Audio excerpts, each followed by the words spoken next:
Tetsuo and Youth, you haven't given us a release date, but soon we hopefully hear it. Now, I saw you were on Twitter cutting it down. You had 25 records and you're cutting it over in half. Yeah, man. That's the toughest process, right? Yeah, I only get paid for 11 records. Break that down. A lot of people don't understand that. Yeah, there's a cap, you know, on your royalties where you only get paid. The record label only pays you for 11 records.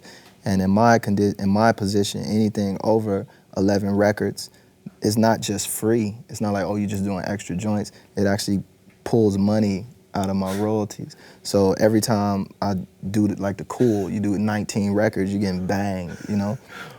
Which makes it another reason, yeah, speaking of the music business. That's why Illmatic only has like 10 songs. So that's you know smart. What I'm saying? Because back in the day, it was like, you only paying me what? Oh, okay, I'm only giving you this. Musically, what are you inspired by right now? Is there anything that you're really listening to that has your ear? Oh man, Ab Solar, you know, got that These Days album out right now. Last week. Go get that, the homie. Big Crit, stay in tune with him. Still listening to Pac though. You know, then there's some little weird, you know, I still listen to Radiohead, Metallica. Yeah. I still got my other kind of alternative side to just, you know, stay fresh in other genres.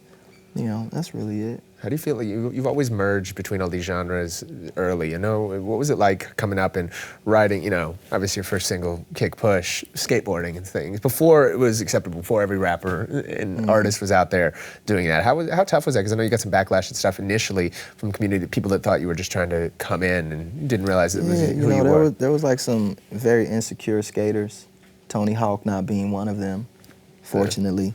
You know, who just felt like we were trying to, or I was trying to encroach on their territory when I really did the song as a tribute for a skate shop. It was never supposed to be a single. It was never meant to be a single. It was for a skate shop called Uprise, for a skate DVD.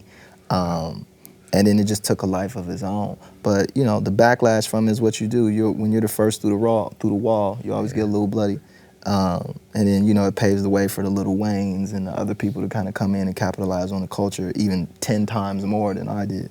From there all the way up until now, I always try and make things that I'm personally attached to, that have a personal, you know, vibration with me, that I think are real and honest and whatever that takes me into. So whether it's skateboarding or, you know, having a grandmother who passed away from cancer and homies that are fighting it right now to make a song like Mission, it's, you know, it's all in the same boat.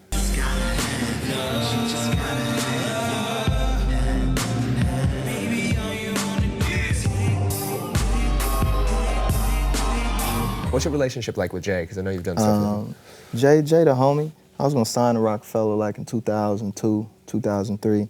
And me and my partner Free Chill, we decided to start our own piece. He already had a